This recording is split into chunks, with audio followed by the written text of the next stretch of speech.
and shine. Coffee's brewing, feeling fine. News is out and on the air. Shizzy Whiz nuts wild, but we don't care. Morning Whiz and Coffee.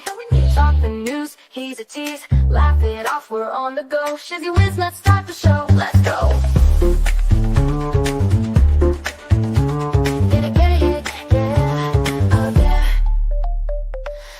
Spinning in the breeze, stupid jokes, he's such a tease. Sip the Java with a smile, pants are off but stay a while. Morning Whiz and Coffee, talk the news, he's a tease. Laugh it off, we're on the go. Shizzy Whiz, let's start the show, let's go. Get it, yeah, oh yeah.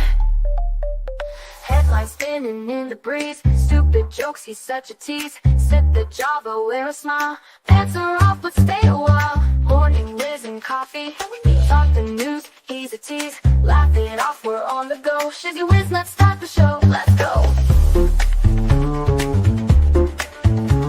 Get it, yeah, oh yeah. Serious is overrated, every day we're caffeinated. Talk the town but in a jest, Morning Whiz is always best.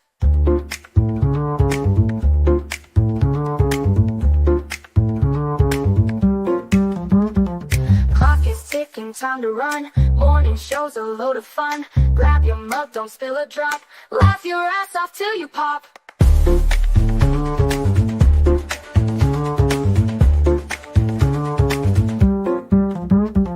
Clock is ticking, time to run. Morning show's a load of fun. Grab your mug, don't spill a drop. Laugh your ass off till you pop.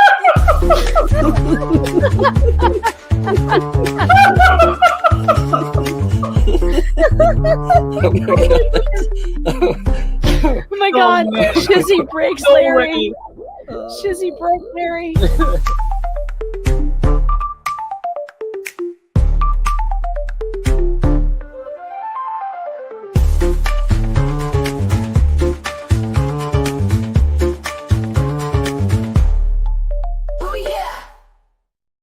Good morning, everybody. I hope you're doing well. Good morning, good morning, good morning.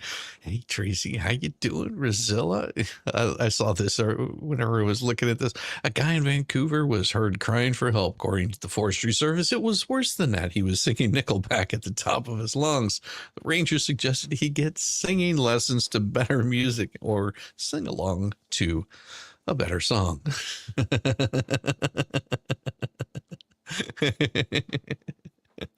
Oh, you wrote a song about the incident called Cry for Help. That's going to be good. That's going to be good. Definitely nuts. Yes, that is wonderful. Good morning from the UK. Well, good to see you. I'm glad you're doing well. And we've got Tracy. How are you? Good to see you. Oh my. I wonder if they'll get the names fixed anytime soon. You never know with these fools. You never know with what happens with these fools, but I do have this pretty interesting one. So there's an update to this one, but we're going to read this. A man was pulled into an MRI machine in New York after he walked into the room wearing a large chain necklace, police said. Talk about getting your chain pulled. The man, 61, had entered an MRI room while a scan was underway Wednesday afternoon in Nassau Open MRI. The machine's strong magnetic force drew him in by his metal necklace, according to Nassau County Police report. The police said the incident resulted in a medical episode that left the man hospitalized in critical condition. Authorities did not release his name and did not have an update on the man's condition on Friday. A person who answered the phone at Nassau Open MRI on Long Island declined to comment on Friday. MRI machines employ a strong magnetic field that exerts very powerful forces on objects of iron, some steels, and other magnetizable objects, according to I don't want to do that. According to the National Institute of Biomedical Imaging and Bioengineering, which says the units are strong enough to fling a wheelchair across the room. And it looks like there's an update. Let's see what the update is. It says that, oh, sorry to hear that. He died Thursday afternoon. Sorry. but a police officer who answered the phone at the Nassau County Police Precinct where the MRI machine facility is located. How would they know if he died this afternoon? Wait, that must have been last week or something. That was the 19th of July. Oh God, I was just sitting there going, wow, today's like Wednesday. That would be really weird. Man, they're time travelers. Holy crap. That had to be some kind of necklace. Yeah. Who answered the phone at Nassau County, the MRI facility is located, said the department had not yet been given permission to release the name on Saturday. Poor old Adrienne Jones McAllister told News 12 Long Island in a recorded interview that she was undergoing an MRI on her knee when she asked the technician to get her husband, Keith McAllister, to help her get off the table. She said she called out to him. She told 12 News the technician summoned into the room her husband, who was wearing a 20-pound chain that he uses for weight training, an object that they had casual conversation about during previous visit with comments like, ooh, that's a big chain. When he got closer, she said, at that instant, the machine switched him around, pulled him in, and he hit the MRI. I said, could you turn off the machine, call 911, do something, turn this damn thing off, she recalled as tears ran down her face. He went limp in my arms. Well, bet that's happened before. As she said, the technician helped to try to pull her husband off the machine, but it was impossible. He waved goodbye to me, and then his whole body went limp. Not just one part of him. She's so disappointed. Well, Jones, he said that McAllister suffered a heart attack after he was freed from the MRI machine. A person who answered the phone at Nassau, Long Island, declined to comment. It was the first New York death to result from an MRI machine. In 2001, it wasn't the first one because in 2001, a 6-year-old Michael Colombian of Crockton-on-Hudson was killed at the Westchester Medical Center when an oxygen tank flew into the chamber drawn in by the MRI's 10-ton magnet. In 2010, records filed in Westchester County revealed that the family settled a lawsuit for $2.9 million. That would be rough, losing a 6-year-old. Just getting clobbered by one of those things. MRI machines employ a strong magnetic field. Yeah, that's pretty strong. Wow, that's Darwin Award. Well, and with the kid, that's not the kid's fault. I mean, dude's fault for being stupid enough to, my wife's going to MRA and he's got this big, huge chain that he wears for weight training, a 20-pound chain, and he got yanked into the damn thing. Like no watches, no jewelry, no big freaky chains around your body. I mean, do they not think? But ground squirrels are taking over North Dakota City and officials are not amused. Well, why not? Little ground squirrel? That's not a bad thing. Well, Richardson's ground squirrel weighs less than a pound and is about a foot long and native to northern plains. The little creature is also a ferocious tunneler, and it's exasperating the people of Minot, North Dakota, where it's burrowing everywhere from vacant lots to the middle of town and growing more plentiful over the past 2 decades. Now North Dakota's 4th largest city is fighting back, but even the pest control guy leading the charge acknowledges that it would be difficult to turn the tide against the rodent. An uphill battle. I know how to take care of this. An uphill battle said fighting the squirrels is akin to one guy standing against a massive storm. If I'm trapping, my neighbor isn't, well, then we're really not going to get anywhere with it long term. Now look what they're doing to the ground. I know how to take care of this problem. Ground squirrels have been an issue in Minot, a city of nearly 50,000 people, for at least 20 years, but the problem has dramatically worsened over the last few years, said Minot Street Department Superintendent Kevin Bratton. It's unclear how many of the squirrels live in Minot, but it's likely nears or even exceeds the city's population. Like I said, there's an easy way to make this happen. Send Elmer Fudd in? No. Gosh, there's got to be tens of thousands of them in the area, Herman said. Officials in the city, a green spot along the winding Souris River, surrounded by farmland and grassy prairie, know they can't get rid of the squirrels, but hope to simply get the rodent numbers down. I don't see the population ever going to zero. I mean, it's almost impossible by the numbers that we have. Put it another way, Minot won't be able to rid itself of the squirrels because the animals have lived on the prairie for centuries. Outside of town, predators like coyotes, badgers, owls, even snakes love to dine on those squirrels, but in residential neighborhoods and even downtown, where few of the predators live, the rodents can roam pretty freely. Greg Gulgelson, an outreach biologist in North Dakota Game and Fish Department, adds, let the squirrels now have fewer grassland areas available to them and like the mode spots that they find in town. Well, like I said, there's a way to get rid of them. And it may be brutal, but you move them, if you want to, out into the open prairie, way out in the open prairie, like miles away. You package them all up, or you can make fur coats out of them. Arm everyone with some high-powered pellet guns, and once you get it down to a reasonable level, then it's easier to deal with them. And it takes a little bit of time. You could maybe start like a squirrel stew. That's what I'm thinking, like a squirrel stew.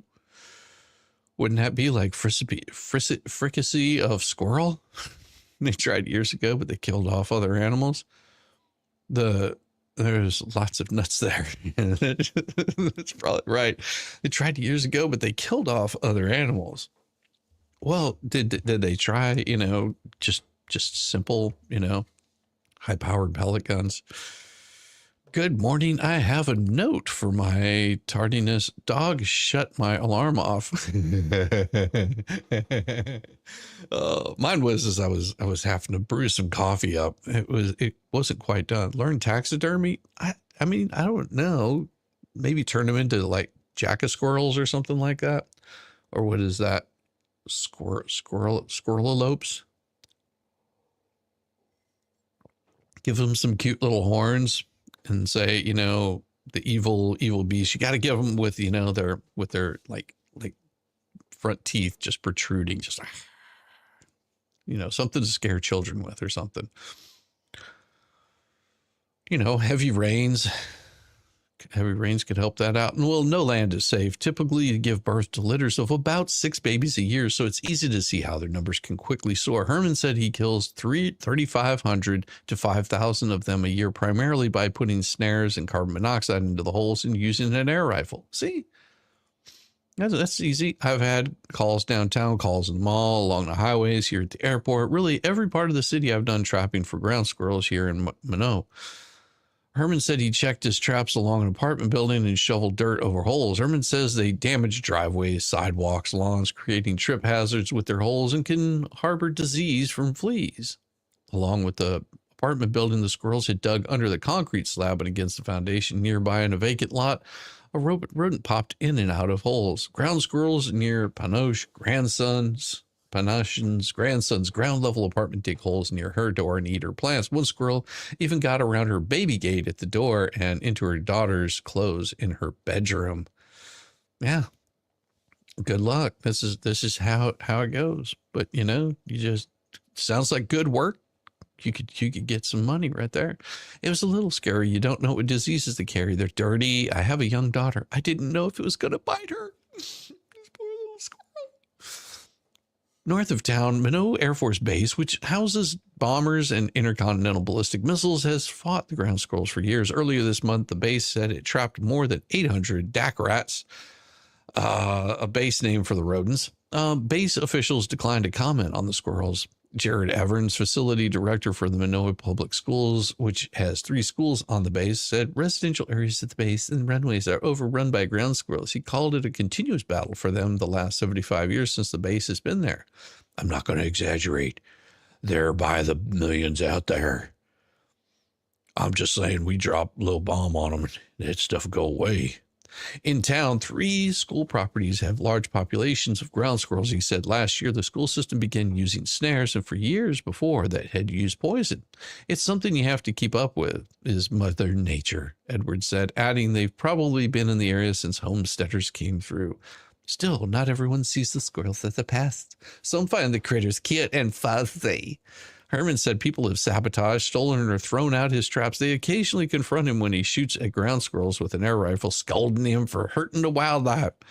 They get that cute association, and you're like adorable, but they're vermin and a pest, dangerous when they're allowed to proliferate.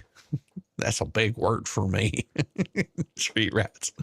Well, I did not get a notification. Oh, I'm sorry, Nanny Goat. That happens.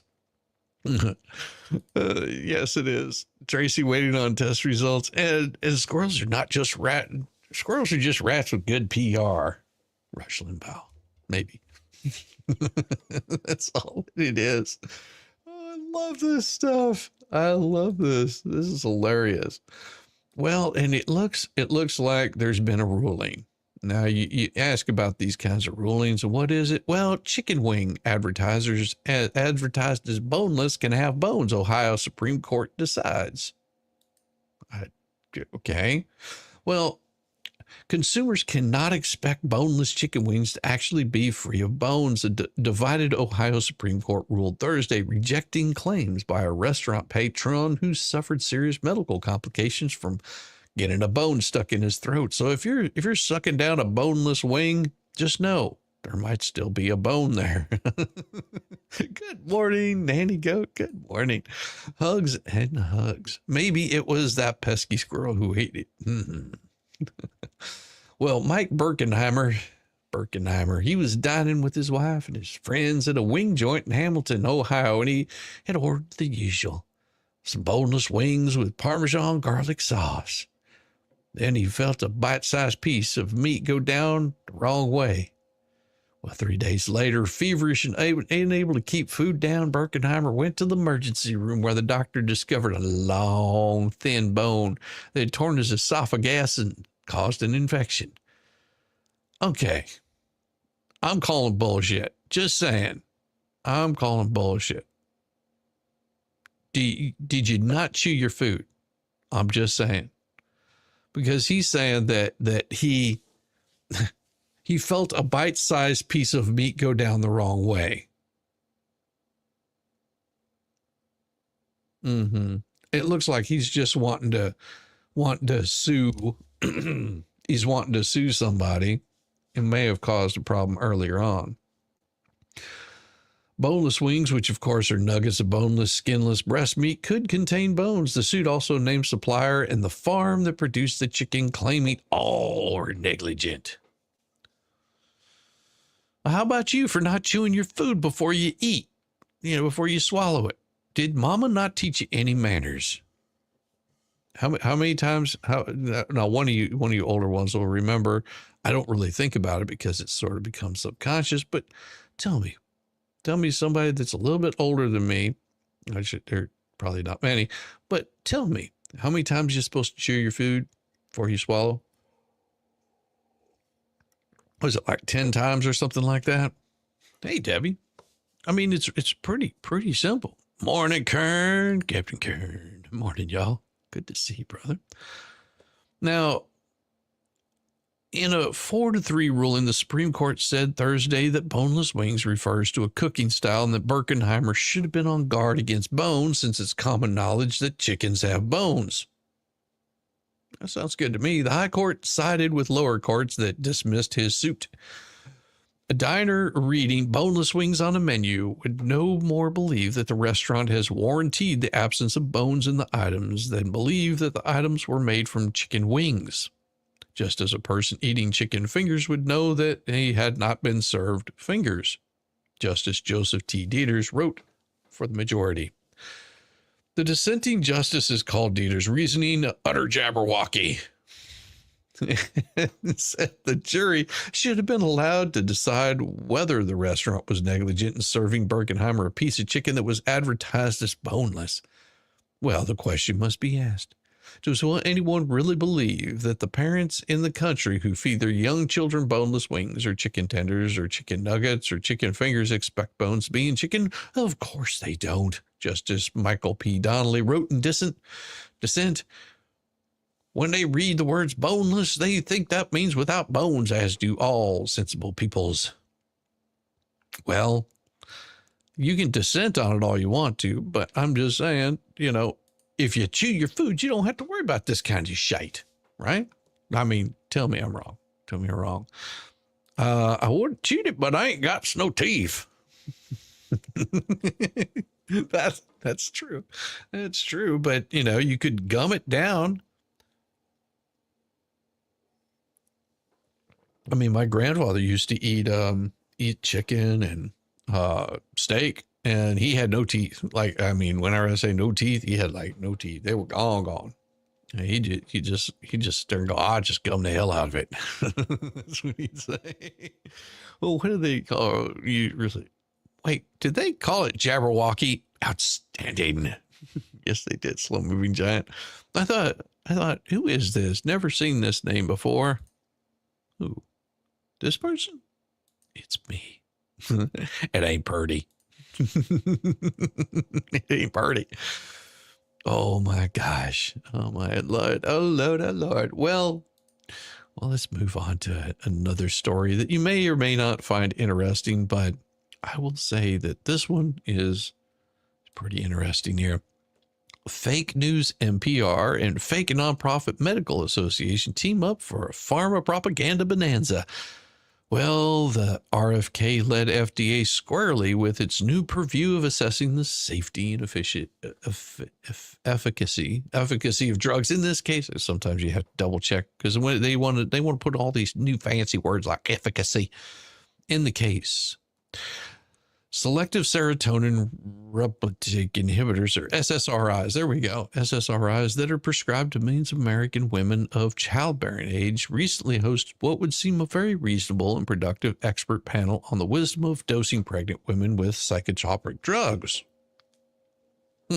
The experts, whom lay people are otherwise exhorted or genuflected by the likes of NPR, include credentialed doctors, biologists, psychiatrists, and psychologists from the University of Columbia, Tufts University, and University College of London.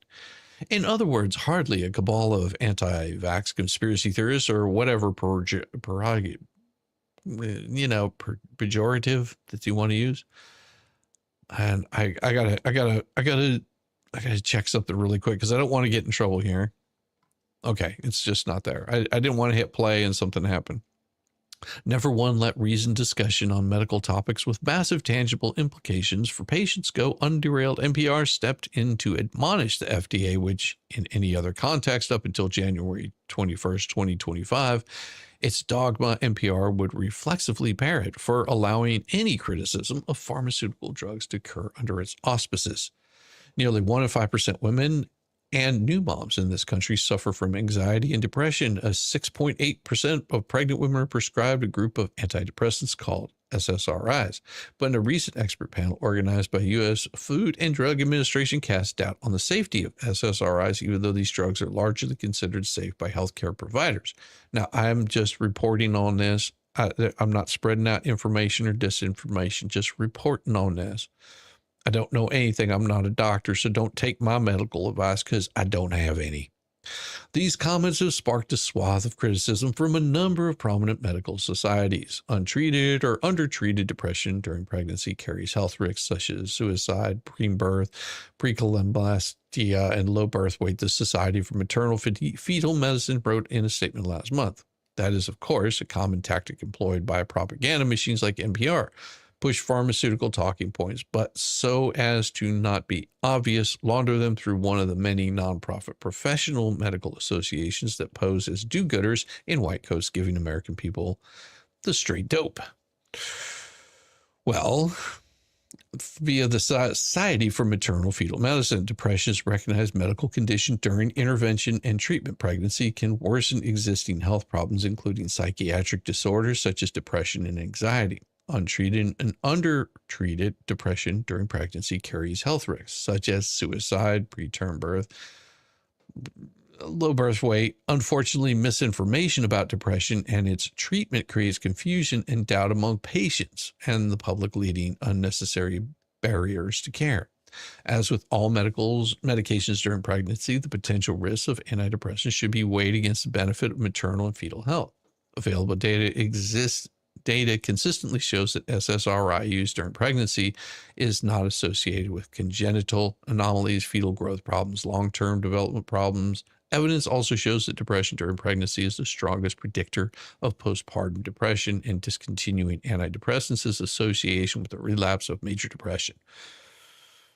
So this is what they're saying. I mean, I don't know. It could be true. Guinness, specifically the European version, great for pregnancy. It sure is. You know it is, brother. Because you know what's better than a little Guinness on your gooch. There's nothing better than. Sorry. I mean, if you're gonna do something like that, you might as well. You might as well just put a little bit on there, and I will say, you know, if you do that, be very, very careful. Well, now who funds this vaunted and respected medical association, the Society for Maternal Fetal Medicine? Well, it turns out among many other pharmaceutical industry and biotech corporate sponsors is a firm called Momenta Pharmaceuticals. Well, back in 2020, mega corporation Johnson & Johnson, the one that aggressively marketed its CUFA endovirus vector shot to pregnant women before it was pulled from the market due to severe blood clotting risks, nabbed Momenta Pharmaceuticals. Well, and wouldn't you know, the corporation that provides financial support for the nonprofit medical association that NPR is now using to promote antidepressants to pregnant women currently has 2 novel antidepressants in the pipeline, with high hopes of billion-dollar windfalls in the future once they're approved. Now, J&J was one of the few large pharmaceutical companies to remain active in neuropsychiatry during the pullback in industry investment last decade, even now as companies like Bristol Myers, Squibb, AbbVie aim to re-enter the via multi-billion-dollar deals. J&J has placed greater emphasis on its brain drugs pipeline. Celerextorant is one of the company's chief prospects, with executives predicting last year that it could eventually earn between $1 billion and $5 billion in annual sales, or anal sales. In addition to Celerextorant, J&J has also placed significant expectations on another new depression drug known as anticrapant. There you go. Results from phase 3 study of that medicine could come out this year to normal people with their critical thinking skills intact, meaning anyone who doesn't listen to NPR courteously, and this looks an awful lot like glaring conflict of interest, one that NPR editors are apparently incapable or unwilling to suss out. And I will say that is pretty common whenever you're dealing with any sort of big company. You don't want to have out there, you know. You try not to promote, for example, that Honda's having a massive recall on, well, I don't know if they have it anymore. I'm just using this as an example, on airbags. And why would they be having a recall on airbags? Now, people don't understand what that recall was about. I know because let's see, I probably did well in excess of 100,000 easily. Passenger side, driver side, all got replaced out. Because what the airbag replacement was, is it wasn't actually replacing the airbag. They called it replacing an airbag, but that's not what it was. What it was is you had to reach inside this nice little cavity and grab a hold of the.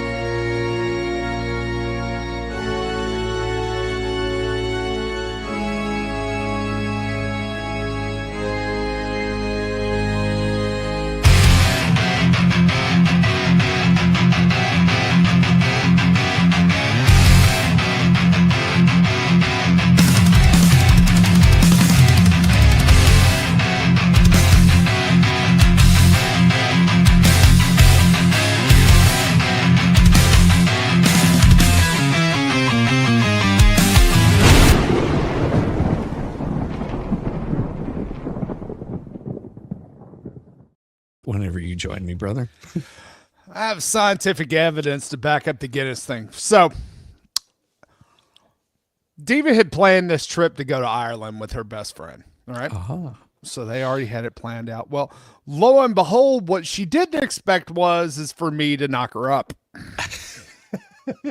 Baby, you're looking pretty good tonight. Yeah, you're looking pretty good there, baby. You know, I know you're going to get me going in a few months, but that's all right. Let's work on this. Look, you know, things happen. Things happen. She's a redhead. Just like Mo, you know, things happen. So she goes and gets over there, and of course she ends up visiting the Guinness factory. And of course, I wasn't told about any of this until months later, because she knew I'd have had a coronary if I'd have been like, you were drinking while you were pregnant. Are you kidding me? Hey, but that's what I was craving, my No. son. It was months later that she told me that she did it. It was even longer than that before she told me how much. Okay. So she gets over there and they're like, oh, you have a pint. And she's like, no, you know, I'm pregnant and everything. And they were all egging her on like, oh, it's good for the baby. It's good for the baby. So of course she partook, and lo and behold, our child is very strong, very healthy. And one of the main reasons that they tell you to do it over there, of course, Guinness is made differently over there than it is here. It is, but it has a lot of iron in it. Mm-hmm. So that's why they encourage pregnant women to drink Guinness. Yeah. Well, yeah, like I said, I didn't find out the full story till probably like a year and a half, 2 years later. And then she gets back and she's like, I'm not really interested in getting it. Yeah, fine. It doesn't have the same amount of iron in it. She's like, well, I tried a little bit. Yeah, that should have been my first clue. Yeah. Downplaying Diva, it. try a little bit. Mm-hmm. I know better than that. Oh, you leave for the gym in 15? Well, I have my favorites. Have fun in the gym. Have fun in the gym. That's right. Get that workout in. That's right. That's right. I'm getting back into doing some workouts also. I got to lose the spare tire, man. I try to go 2 or 3 times a week. Either going to the gym or just walking outside or something like that, because you know, walking outside, I really don't want to grass. die. So exactly. There's that. I don't want to die before my time. If I can do something to prevent it, it would be great. Well, I figure when you die, it's your time anyway. So I mean, there's really no way to. Really no way to prolong it. Yeah, somebody's just catching up. He entered the MRI room to help his wife. Yeah, he was wearing a 20-pound weight chain on his body and walked into an MRI room. Yeah, he got sucked into the MRI machine, and he had a. Oh God! The worst part is she held him in her hands, and he went limp. I was like, well, I bet that happens often at 60. Shoo. Oh. Yeah. And he was going in there just to help her get out of the MRI because of her niece, you know, she was having a hard time getting out. So she called for him, and, you know, the bright guy that he is just ignored the big sign that says, you know, no metal. Yeah. And it turned him around and it slid him across into the MRI machine. And of course, you know, those things you can't just turn them off, because if you've never seen what an MRI machine looks like, just imagine these massive magnets, and they spin really fast, and they draw everything that's metal into it. This is why you don't go in there. Like, say, for example, you got a steel knee or something like that. Yeah, you don't go into MRI machine. No, anything that's magnetic, it's going to get sucked out of your body into that machine. No, it's got to power down. It's not just like, oh, I'll flip a little switch and it goes off. That's not how it works. No, it's spinning really fast, and it would just slow it down. It just has to power down. It takes a while. Oh, jeez. Silly people. So how you doing this morning, brother? Doing good. Woke up, got a little breakfast. And well, I saw you were on. I was like, ooh. Yeah, it's a Wednesday morning. Tonight I'll be over with Mo. We're going to be doing some more of the Koberger document reading. Nice. And we're starting sort of from the beginning and working our way down, which is going to get really interesting. And then of course Mondays I do a stream with Mo over here for the Twin Flame. Currently it's Twin Flames, but it's part of the derailed, or not derailed, but the cult shit, which is, I fired that thing back up. Man, I forgot how much fun some of these things are. I try to stay out of true crime. I Well, learned my lesson a long time ago. it's not true crime. What, did a crime occur? Well, they're looking into a crime occurring. Well, Doesn't there you go. necessarily It's mean true that a crime. Well, everything is a crime. Well, it depends on who you ask. Well, that's true. 10 surgeries. I have my favorite. Oof. You have 10 more to go. Well, good luck. Good luck. I'm telling you, man. That's a lot. I don't like doing the surgeries. Yeah. Well, I was reading something the other day, and I forget now what it was. Damn it.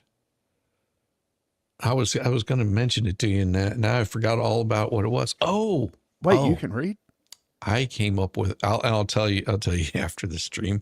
I came up with a great idea for Mo, and I guarantee you, it would be the best show. I guaranteed her. I said, if you do this, Mo, you will have like a fan base like no other, because nobody else is doing it. Ooh, now I'm really interested. Yes. And so she wants to get with you and talk with you. Okay. To make it better. We can do that. And she has questions. So it's good. Oh Lord. She has some serious questions, and I'm not joking. She's like I would have to talk to somebody that knows about this. And I said, well, I can tell you right now that Volstorm would be the person you'd want to talk to. Oh dear. And it would be. I have answers. They may not be the right answers, but I have answers. Nope. I guarantee you would have the right answers for. Okay. Yeah, they're not hard. Like it would be a pill for that. Oh no! Damn it.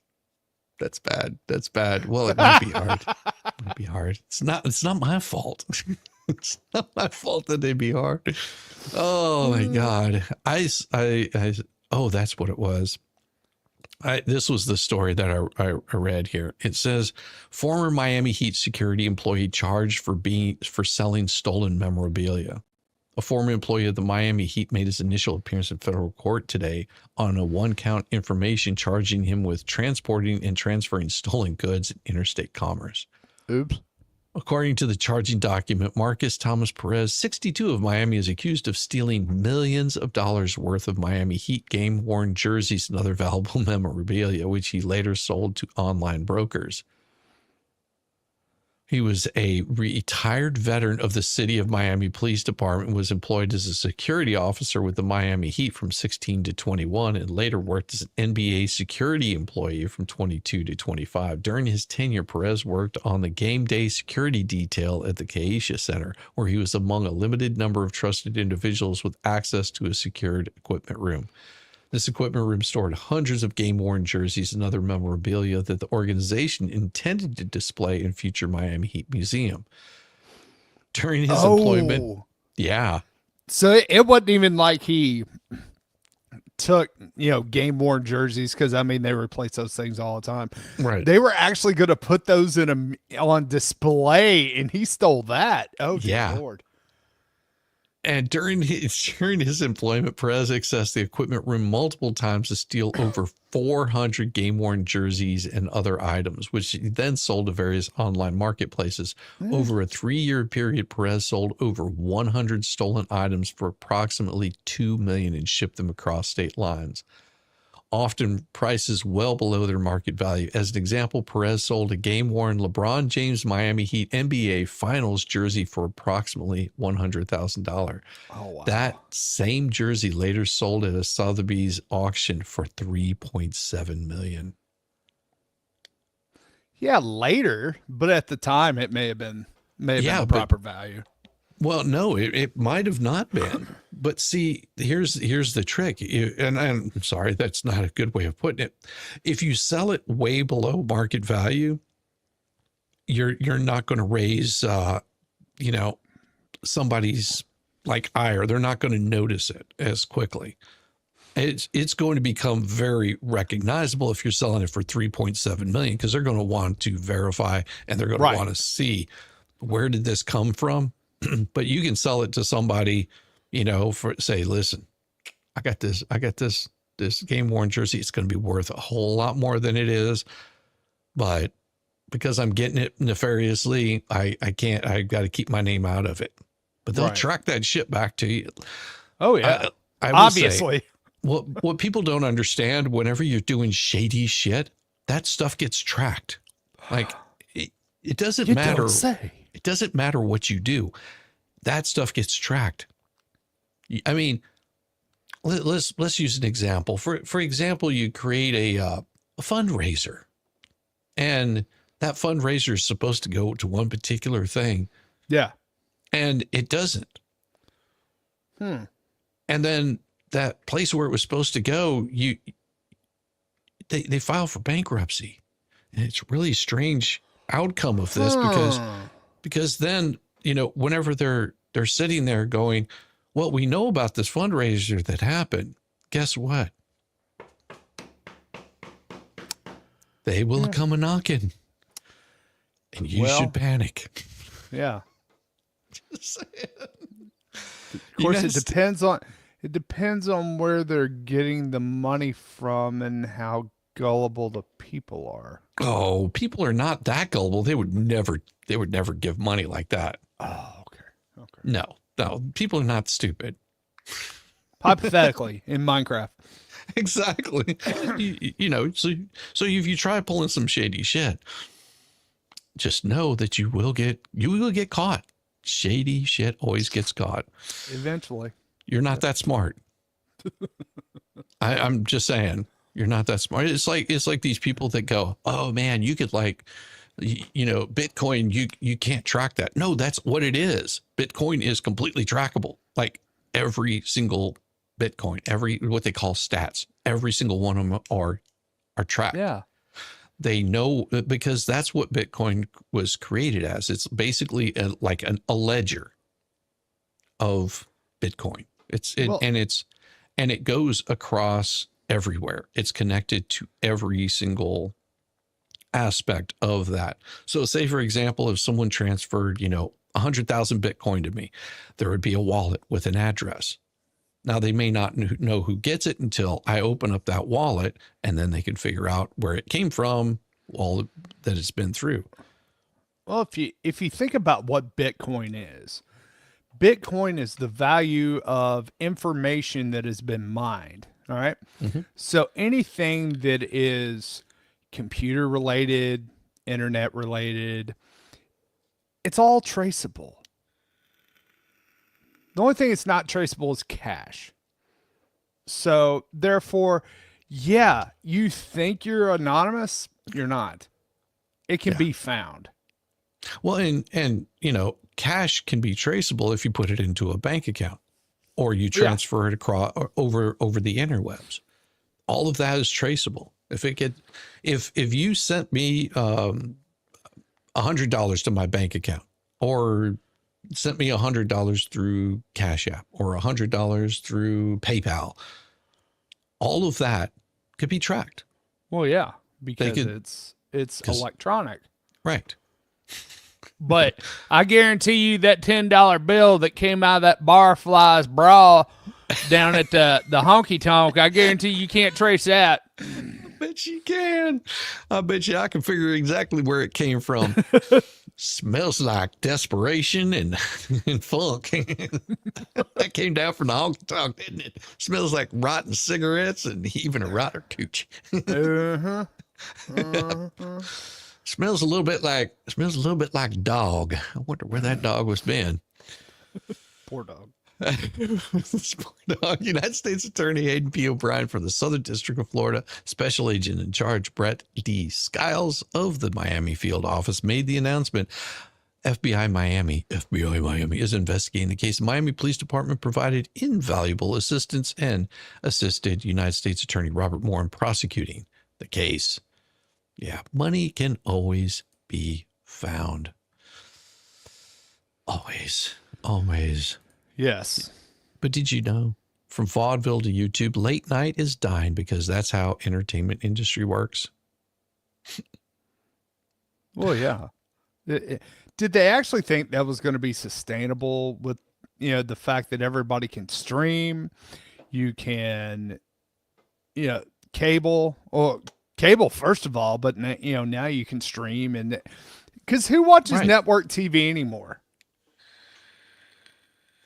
Boomers. It's not right. It's not like back in the day when, all you had was 3 channels and then the one UHF channel. Well, and it wasn't just that. I mean, even before that, you had CNN. Okay. And CNN decided we're going to go 24/7. Yep. Okay. That's what made them different than everybody else. That's why they were number one in ratings. That's why they would play their shit in airports, because it was 24/7. Just, there was, and even if it's the same story over and over and over again, every hour on the hour, and makes you just want to jump into a jet engine and scream, jihad, jihad, jihad, jihad. I'm just saying that it was annoying as hell because you only got one side of the news, which was CNN.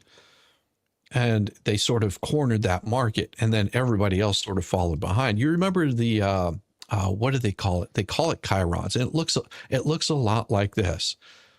See, you would see this on the screen. See what? Look at the screen there. That's what they have. The screen. I see me and you. You see me and you. Yeah. Well, there's a little thing down at the bottom that's scrolling across. Oh, the ticker. Oh, yeah.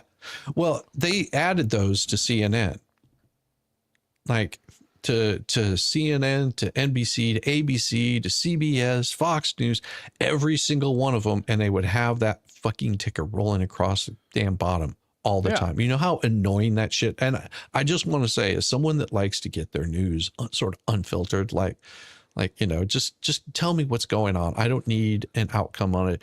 But they would have that thing up there up next, and then they would have like the stock prices, and then they would add on top of it next up and next story. And next thing you know, you've got like all this information coming at you. And then you got this little bitty picture up in the corner, looks absolutely ridiculous. So something like this. That's about as big as screen. The rest of it was filled up with advertisements and shit like that. Yeah, the channel that's the absolute worst for that is Bloomberg. Yes. Yes. You literally have a square about the size of what you just showed, and the rest of the page is just flooded with information. Which is fine if you have ADHD, but dear Lord. Yeah, if you're just trying to get some information, like I don't like the flood of information. It because I don't care. That's the main thing. I don't care what's happening in this country or that country or what the weather is in this place or that place. I don't care. Like I can pull up the information on my phone and go, oh, it's supposed to rain today. Or might rain today, and that's it. Like that's as much information as I need. I don't need it constantly scrolling across the screen. That makes sense. Like, yeah. Oh, absolutely. And I think I don't need to know all this. I don't need to know about the panda in the China Zoo. I'm trying to find out what's happening that actually affects my life. Right. And that's why I think the news channels and the late night TV is sort of like gone on the, like people just don't care. Well, and that late night TV has gotten so biased because used to they would make political jokes, but it was like it covered a broad spectrum. Oh yeah, it wasn't so in so precise and so specialized. And the jokes they write for they're just not funny. No, they're really not. And it's because they want to rehash so much. Yeah. You know, they don't give enough time in between trying to rehash those. Like people go, I've heard that joke before. Oh, okay. Well, and that's the problem, because I've seen people do like collages or whatever, where late night, they'll pick a night or whatever, and they will run the exact same joke through all 3 networks. And the exact same script. Yes. You know, well, it was just like, and it's a script that's given to these news stations to read, and it just screams propaganda. Oh, absolutely. You know, like it reminds you sort of like the old Russian TV. There's nothing to see here, and everybody would run that. Nothing to see here. You know, just like the same damn thing. Yeah. Thank you. It's all dramatized now. Well, and Johnny Carson was king of the late night. Well, and then you had too many people that were trying to imitate it. You know, and it becomes an oversaturation. Yeah. You had Carson, you had Letterman, who at least had a different take. Right. And nothing like watching him be. I like Carson the best. Yeah. I still like Dave whenever he would do that crazy shit, like do like human Velcro and then jump on the wall. Stupid human tricks. Yes. Yeah. Just killed me. I'm a giant Alka-Seltzer and jump into water with all this Alka-Seltzer strapped to his body. Just like, come on. Yes. You know, but that was, you know, sort of those one-off things where, you know, he wouldn't do it all the time, you know, but these folks now, and they're saying it right here. As ridiculous as the drama played out, following the announcement Late Night with Stephen Colbert was canceled, it was stunning to see just how deliberately obtuse leftists were willing to be in search of fuel for their hatred of President Trump. Well, and that's because they're doing it across every channel all the time, 24/7. Exactly. I write that as someone who's been watching Trump derangement syndrome suffers practically leg hump ignorance and stupidity for almost a decade now. There was no mystery behind the decision to axe the show. It was purely a business decision rooted in shoring up the bottom line. The show was blowing through money like Hunter Biden and cocaine and hooker barbecue. Colbert's tedious commitment to divisive politics may have made the decision easier, but that would have been the only way it factored in. And I will say, here's the thing. I don't think it's necessarily about the Trump derangement syndrome, because if you remember, Stephen Colbert, whatever, came from the Daily Show. Okay. And he was sort of like he promoted himself as like the anti-left, you know, he was supposed to be the conservative, whatever, and would mock conservatives. It was actually funny. Yeah. Like, during the Colbert Report was funny. It was hilarious because it was still in your face, like pointing out how stodgy the Republican Party can be. And it wasn't like, I mean, even if it was degrading, it was still funny. Like, but the Daily Show, what was the original guy? God bless. Jon Stewart. No, before Jon Stewart. Oh, was it blonde guy? Craig Kilborn? Craig Kilborn. He was the original Daily Show.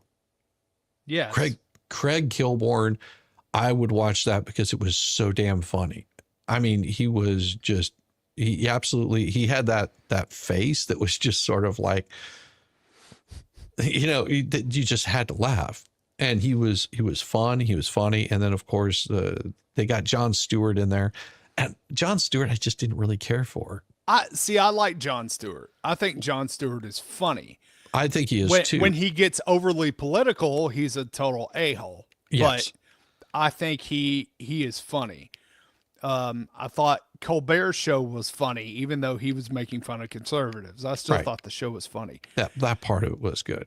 But like the Daily Show tanked so bad, they had to bring Jon Stewart back for like one day a week. Yeah. Yeah, because they did. It had just gotten way over the top. Well, and it was because Jon Stewart sort of hit that groove. Yeah. You know, he hit that groove, and it was, and then of course did Stephen Colbert take over that or something like that, and that's whenever he they had him as like a guest reporter or something, Yeah. like man on the street type before he got his own show. That's how he Right. started. And the whole reason that they canceled the Daily Show was they were losing millions Yes. in ad revenue because of him, because he was so awful. He has like a whole team of writers and none of them can write. No, they It's can't. awful. It is so bad. Like, look, if somebody from the left can actually come up with good, funny material, I don't have a problem with it. I laugh along with them.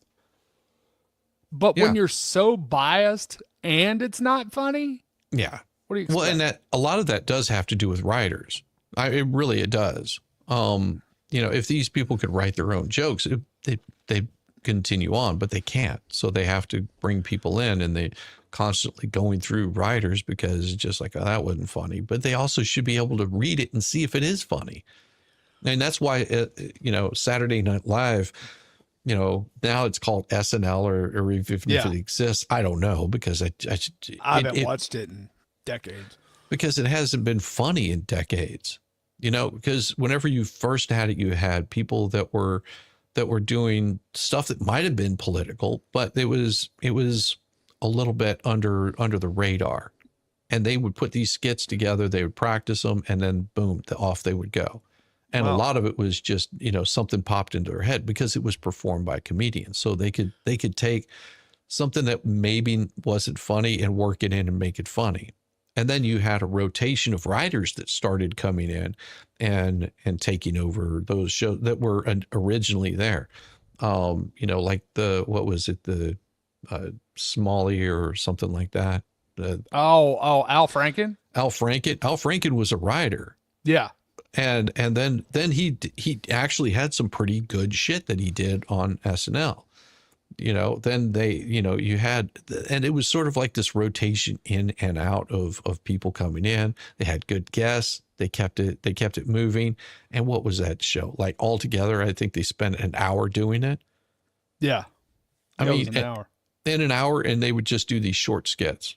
And then, they pretty much got replaced by like Kids in the Hall, that kind of shit, which was, Right. still had that same sort of punch to it. And then, after a while, it's just like, oh, we've heard that same joke, or we've seen that same skit. And, Right. coming up with new material is hard.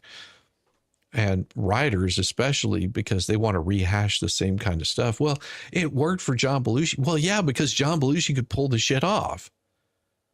Exactly. You can't get some artard in there that has no comedic timing Right. to try to pull off the stuff that John Belushi pulled off, that Chevy Chase pulled off, that any of them could do. Yeah. It's called talent. Yeah. And for some reason, we can't find it anymore. We just throw some guy out there. Oh, he's kind of funny. We'll throw him into this bit. Or We'll have him do we have to have a black her. guy. We have to have a black guy. It doesn't matter if he's funny or not. Eddie Yeah. Murphy was fucking hilarious. Eddie Murphy, Richard Pryor. See, a lot of people don't realize one of the greatest movies of all time, Blazing Saddles, was co-written by Richard Pryor. Right. Like a lot of that stuff in there Mm-hmm.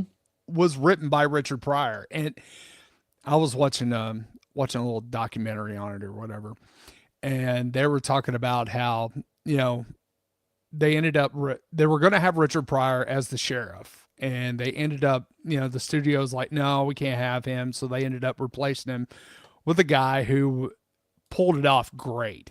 Oh God, Pulled it off yes. great. But one of the studio also wanted them to take the N-word out of the whole movie.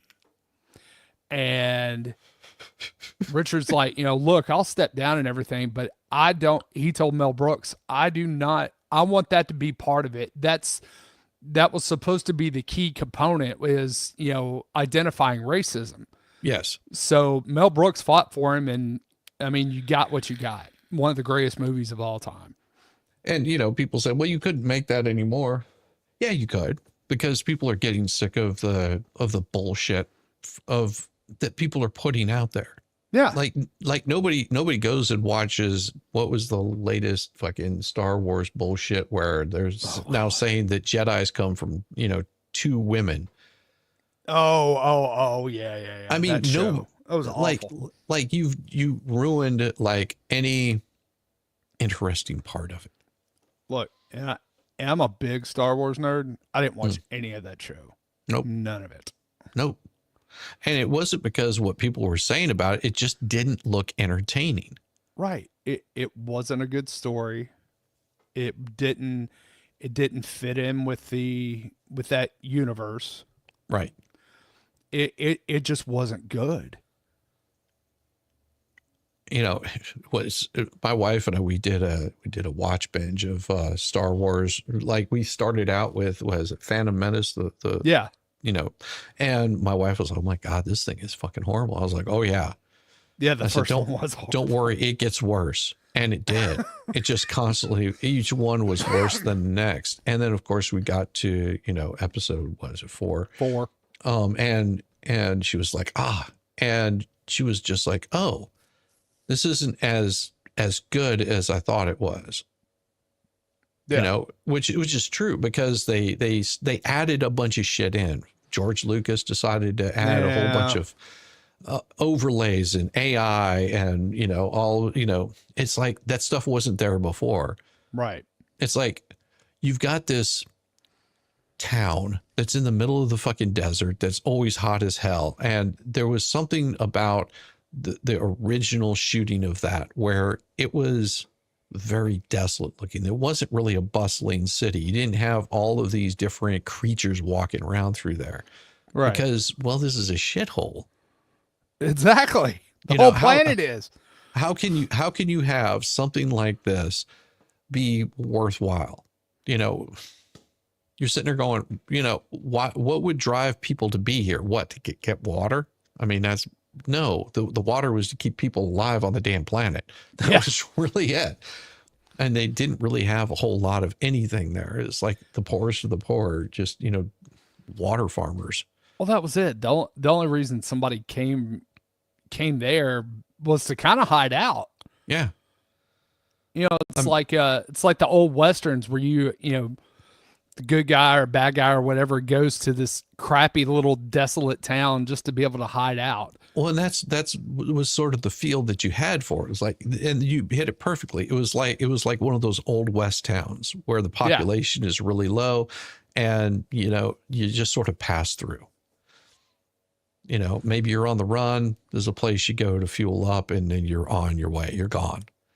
See, I feel like people don't have a feel for things. They rely too much on, well, let's go with this pattern, or we'll see what AI can come up with, which is why AI is so popular, because nobody can think for themselves. Exactly. But nobody has like a feel for it. Like, you know what? Hey, let's try this.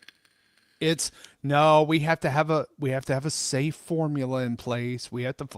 That's the reason so many people are tired of the superhero movies now. Yeah. It's like, it's the same crap. The same formula.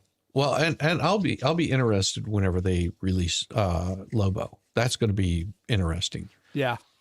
Because I was just like, if you look at like all of the comics, Lobo was sort of the one that was just anti all of that. It like didn't have any formula, and it was more like ultra violence and, a guy that couldn't be killed no matter what.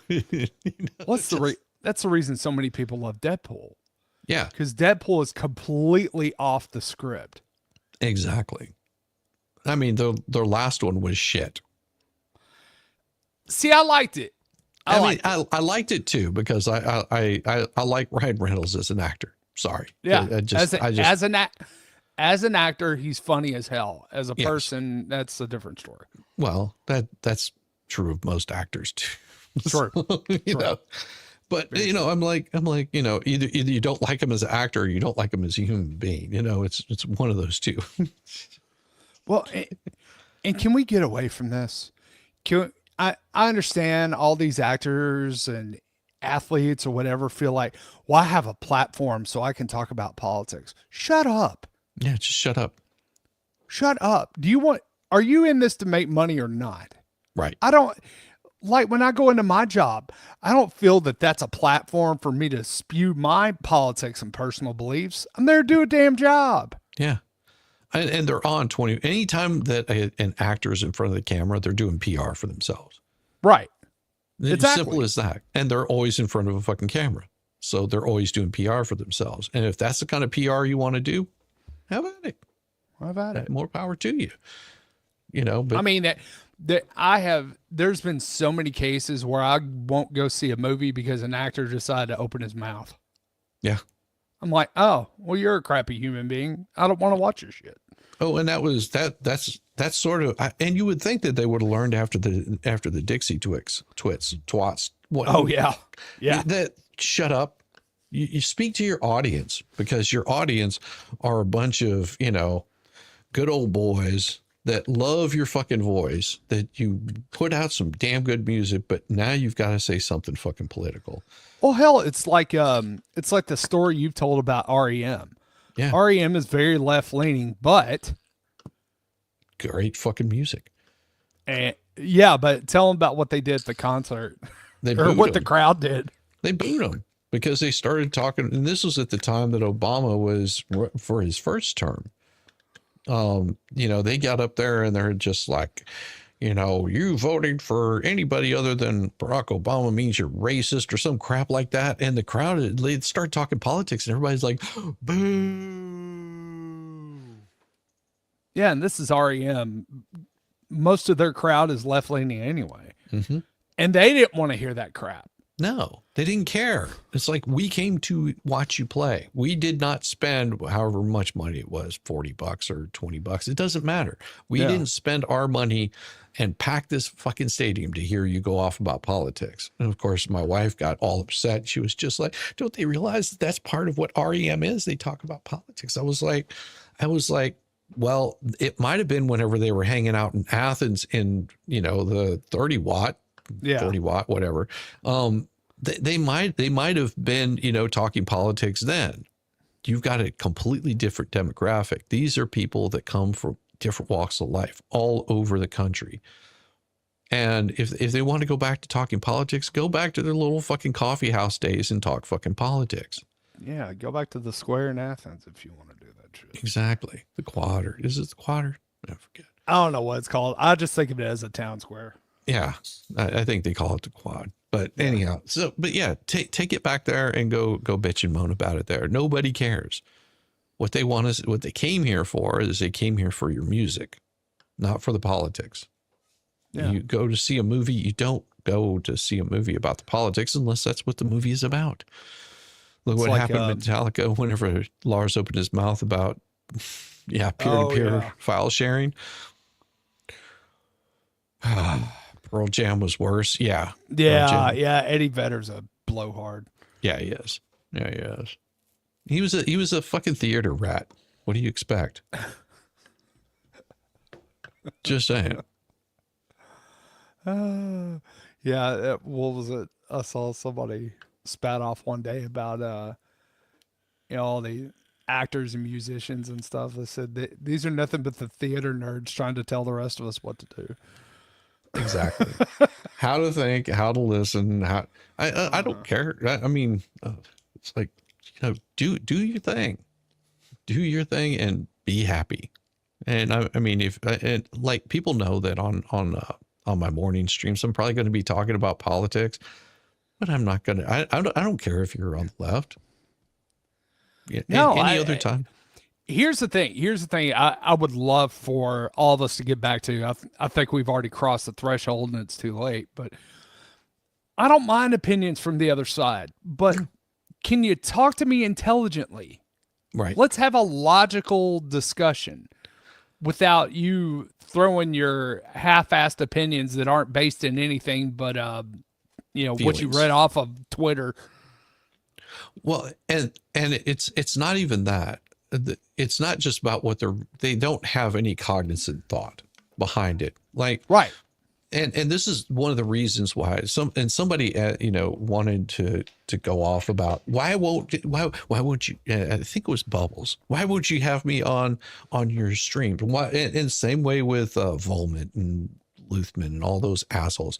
Well, why you just don't want to debate it? I was like, no, because you're coming into the argument, you're coming into the debate, and we can't agree on the terms of it.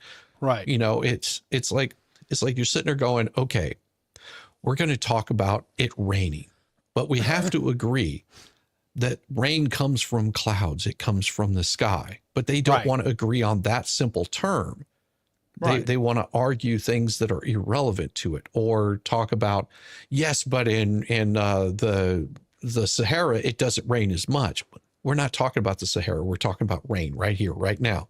Yeah. This is the problem with having those conversations with people like that, is because they're coming into it in a bad faith way, mainly because they don't have an argument. And so they want to deflect it somewhere else, hoping that you don't notice that we were talking about this. We're not talking. And this is why they're failing so bad in their what they're doing with the Hales crap, is because they're doing it under bad faith. They're talking about something that's irrelevant to it. It's like nobody gives a flying fuck what Randy Shockett did however many years ago. He's a practicing attorney. He's barred in the state of Florida. He's there. Well, so you can't argue with somebody that's coming into it in bad faith. No, because you have to be able to sit there, listen to the other. It's like court. All right. Yes. In court, you have a prosecutor that gets up, presents their case. The defense can object or whatever when that's going on. Then the defense comes up and presents their case. Yes. Now the prosecution can't interject at every little moment. Oh, that's not right. I don't believe that. Blah, blah, blah. No, you have an opportunity to present your case. They have an opportunity to present their case. Right. Right. We don't do that anymore. Nobody will sit there and listen to the other side, because me personally, right, when I'm having a discussion with somebody that I disagree with, I sit there and I listen to what they have to say, because in my mind, I'm picking apart their argument. So I'm sitting there and I'm getting ready to present the counterpoints to everything that they just said. Right. And I'm not trying to think over them. I don't want to talk over them. I want them to talk. Right. Because then I want my opportunity to talk and to present my points or my counterpoints or whatever. And we don't do that anymore, because in case anybody's never told you, once the name calling starts, it's done. Oh yeah. It's done. Yeah. Yeah. Well, yeah, that's absolutely right. Because I mean, and I think one of the interesting ones was with Jordan Peterson, whenever he was arguing whatever, and he got up there and he was just like, which really sort of blew my mind away how well he handled it. Is he was just like, but we have to agree on this, and they're just like, no, we don't have to agree on that. He's like, well, then why am I here? Right. It's like, I'm listening to every single thing that you say, and I'm talking about what you're saying, and you're bringing in other shit that's irrelevant to the story. Well, you have a lot of people who will go into a debate, and they are doing it in bad faith from the beginning, because their whole premise is they want to just push all their talking points out. They don't actually want to debate. Because, I mean, I've had times where I've been in a debate. I've had a completely different opinion than the other person. But you know what? Some of the points that they brought up, it kind of sways me a little bit. Exactly. And vice versa. Maybe points that I brought up has kind of made them think, oh, well, I didn't think of it that way. Well, we don't do that anymore. Nobody does that anymore. And then the thing is, like, and I'll use Steve Gosney as a perfect example. I don't agree with him on death penalty, but I can understand his point where he comes from with it. Does that make sense? Absolutely. Of course, I've never, I haven't read his book. I want to read his book just because I kind of have an idea where he's coming from. and what his premise is, Right. but I haven't actually read it to see all the details. And basically, I feel like his premise, I may be totally wrong. Like I said, I haven't read the book, is government shouldn't be the one deciding life and death. Right. That And is that part I agree with. I agree with too. Because he views, every life as valuable. Yes. And I understand that. Yeah. And you I can, think, and like I said, I think some scumbags ought to be taken out to the woods like we do down here in the South. But and take care of the old South. take care of it ourselves. Yeah. But I do see his point, and that's the thing. It's like, I see his point and I can agree with his point, but it doesn't mean that that's my core belief. right. Correct. So that is, but we don't have that anymore. No, we don't. Like I could sit there and disagree with Steve Gosney on a lot of shit all day long, and we could still have a conversation, still Right. enjoy each other's company, sit down, have a beer, listen to music, talk music. And we've lost that somewhere along the way. Yeah, because I have friends from college who were the head of the Young Democrats Oh, wow. Yeah. at Tennessee. And That's but gotta we be are hard. still good friends. We don't agree on everything, and there are some points that I have raised that, in private they're like, yeah, you actually have a point. But still. that was back when you would actually have a debate and a discussion, as opposed to I'm going to scream my talking points at the top of my lungs like I'm some hormonal teenager. Those things are just awful. I mean, those are one of the things that drive me up the damn wall, like a lot.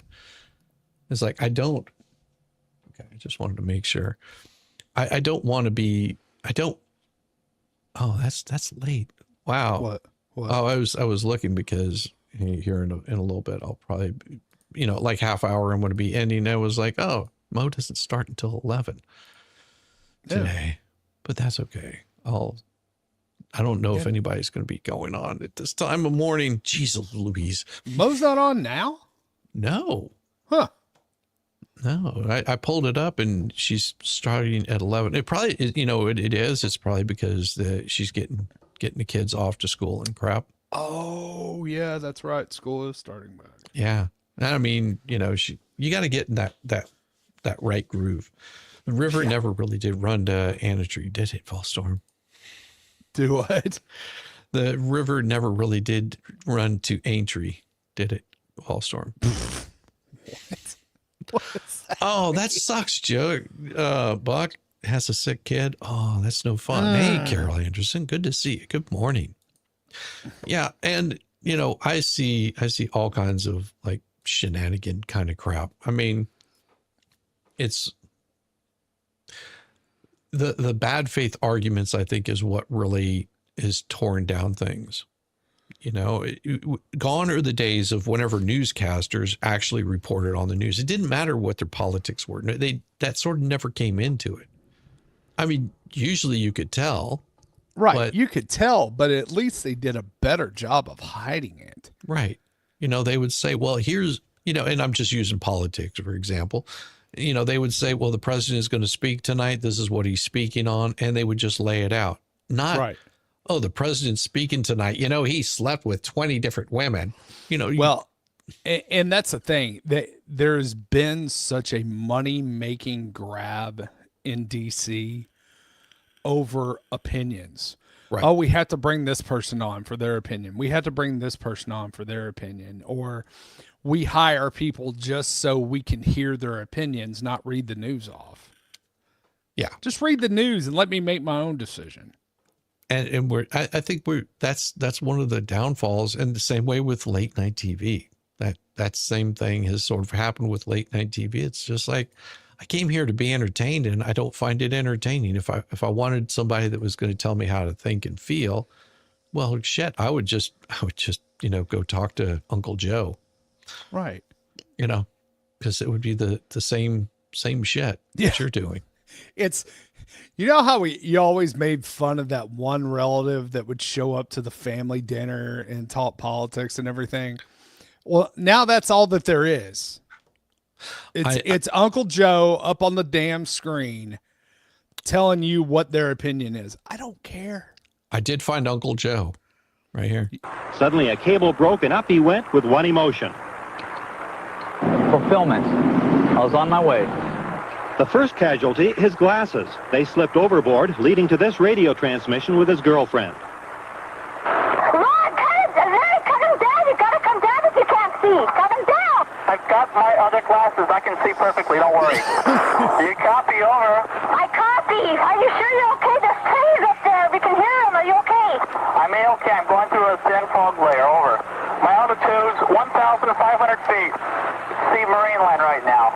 Okay, you can see marine land. So you're heading toward. Oh my God, you're going towards the ocean already. Yeah. Hey, everybody down here says to cut it and get down now. Cut your balloons and come down now. Everyone wants you down now. The balloon reached 16,000 feet, spotted by two astonished airline pilots. But the craft wasn't moving, so after nearly 2 hours, Walter shot out some balloons with a BB gun and came down fast over Long Beach, the only time he was frightened. Suddenly a cable broke and up. Yeah, dude filled 42 helium balloons to a lawn chair and soared 1,600 feet. He packed sandwiches, a pellet gun, and a dream. Good for him. Dude, could you imagine? Now he would be, he would be sued by the FAA for not having a pilot's license. Exactly. Oh my God. I laughed my ass off. I mean, that is an old story. Very old story. Back before the colored television. No, there was colored televisions. Good morning, Miami. Oh my gosh, I haven't seen you in Good forever. morning, Miami. How was your workout this morning? Mm-hmm. That's right, girl. Yeah. What year was that? I would say it was probably somewhere in the 70s, because they were using the little two-way radios, the walkie-talkies. Yeah. Yeah. Those things were popular in the 70s. Then you had your CB walkie-talkies, where you could talk to the truckers as they're driving by. That's right. Rubber ducky. Get your ham radio out. Oh my God. I don't think I've shown you this particular one, but you're going to get to see it now. It's definitely down there. I can see it. Yeah, I can see it too. I'm looking right at it. Yeah, well, I just feel like you can't be 100% sure because you're not looking in the water with me, so let me just double check for you. Yeah, it's definitely down there. See, if you looked in the water with me, you'd be able to see it. Well, I see it just fine, so. I'm telling you, man, I'm looking right at it. Yeah, every time you do that, you're actually making it harder for me to see because you keep shaking. Right there, dude. You keep shaking the water around it. I don't know, dude. I think I'm just gonna have to deep dive for it. Navy SEAL this. Okay, well, you're a dog, not a seal. So. I'm going for it. Here we go. No. Not even close. No. Come on, you're getting all wet. Wow, yeah, that's at least like 3,049 or Not a number. 2 clicks or something down there. No, just let me think of a better plan, okay? Tell mom and dad I'm a good boy. I'm going to Wait, hold on.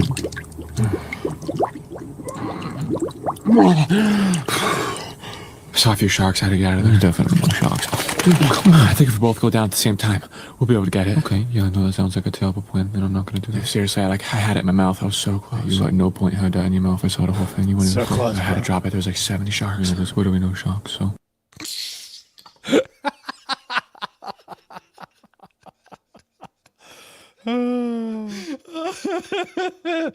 I loved it. When I saw that, I was like, oh, that's awesome.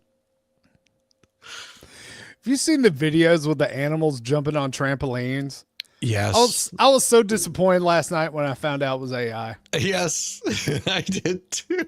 Diva's the one that told me. She goes, that's AI, right? And I go, no, don't ruin this for me. Yeah, and unfortunately, I have to tell everybody the little what do you call it? partridges? The peacocks, the baby Yeah. peacocks that you see, the little white peacocks. Those aren't real. Those are AI. Yeah, Just so you these guys are- know, I'm not trying to pull the wool over your eyes. Of course, if you haven't figured out that that's not what baby peacocks look like anyway, it's not my fault. Next thing you know, you're going to tell them all that the cicadas peeing was AI. No, that is real. That is absolutely real.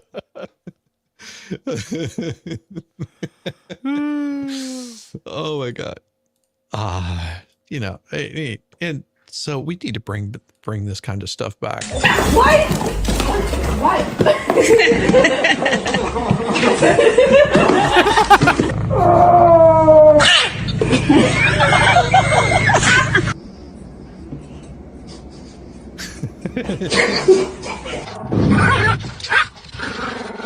Nè. Quên hồn.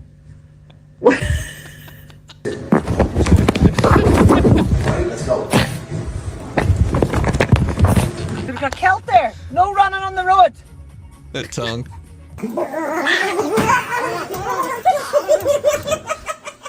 God. Issue. Ah! Oh no.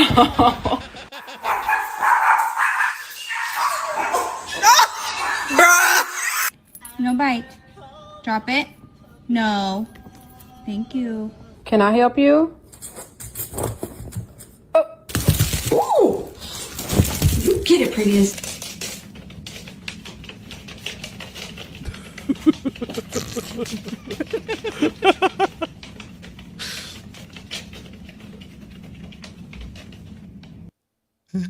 Oh dear Lord, that reminded me of those sit and spins that I had when I was a kid. Yes. Yeah. Yes. You'd sit on it and hold on to the disc and pull yourself around and. Well, our dog likes to get in the bed before I come to bed, and whenever I come in there, I'm just like, all right, now grab him, I rub his head, give him a little bit of attention. I set him down, and then he goes into his little crate, and he just scratch. My wife's like, why in the hell is he doing that? I was like, oh, he's warming it up. Yeah. Yeah, he's causing friction. It warms it up, and then he lays in it. It's gotten to the point where our cat at 8:30, just about 8:30 every night, he comes in here like, okay, you guys going to bed? You going to bed? Mm-hmm. You need to go to bed. Like, And because we get up so early, it kind of, because we never go right to sleep. We go into the bedroom, kind of settle in and look on our phones and do that stuff. But yeah, he is our nighttime alarm. This is if stars were signs. Characters born under the Gator sign have a higher swim speed, but experience more hostile encounters with creatures and NPCs. Oh, dear Lord. I saw this. I was like, this is hilarious. Characters born under the Jersey sign will have other people fill up their gas for them, but will lose the ability to fill it up themselves. Characters born under the Louisiana sign gain bonuses to cooking, but constantly spawn mosquitoes. Yeah. Characters born under the Vermont sign gain a permanent buff to crafting artisanal goods, but are unable to use fast travel during autumn. Characters born under the Buckeye sign gain a moral status for all sports teams, but no other bonuses. Characters born under the Kentucky sign have faster mounts, but suffer from higher cholesterol. Characters born under the Arizona sign will take constant damage from the sunlight. Which Baker says Arizona is not real. Characters born under the Mountaineer sign will take a constant poison damage. Follow us for part 2. Love it. No Georgia, no Tennessee. My Pomeranian does circles like that. Oh, awesome.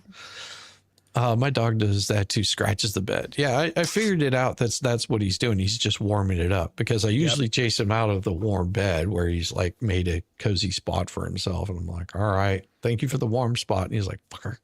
Yeah. All right, everybody. It is that time of the morning. I'm going to send all you fine people off. Go check out Baker. He'll be on at like 9:40 or something like that. He's an idiot, but we still love him. He kind of starts on time. He kind of starts on time. Yeah, usually. All right, everybody. And have a good. Bless your heart. I thought I was the only mentally challenged one here.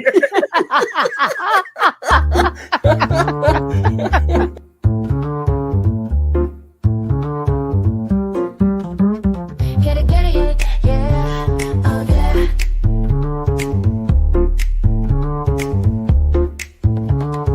Early morning, rise and shine. Coffee's brewing, feeling fine. News is out and on the air. Shizzy Whiz nuts wild, but we don't care. Morning Whiz and Coffee. Talk the news, he's a tease. Laugh it off, we're on the go. Shizzy Whiz nuts, start the show. Let's go. Get it, yeah, oh yeah. Headlines spinning in the breeze. Stupid jokes, he's such a tease. Sip the Java, wear a smile. Pants are off, but stay a while. Morning Whiz and Coffee. Talk the news, he's a tease. Laugh it off, we're on the go. Shizzy Whiz, let's start the show. Let's go. Get it, yeah, oh yeah. Headlines spinning in the breeze. Stupid jokes, he's such a tease. Sip the Java, wear a smile. Pants are off, but stay a while. Morning Whiz and Coffee. Talk the news, he's a tease. Laugh it off, we're on the go. Shizzy Whiz, let's start the show. Let's go. Get it, yeah, oh yeah. Serious is overrated. Every day we're caffeinated. Talk the town, but in a jest. Morning Whiz is always best.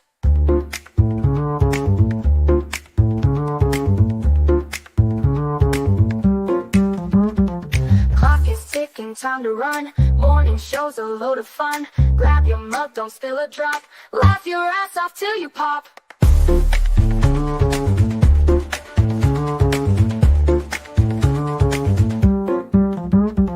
Clock is ticking, time to run. Morning show's a load of fun. Grab your mug, don't spill a drop. Laugh your ass off till you pop.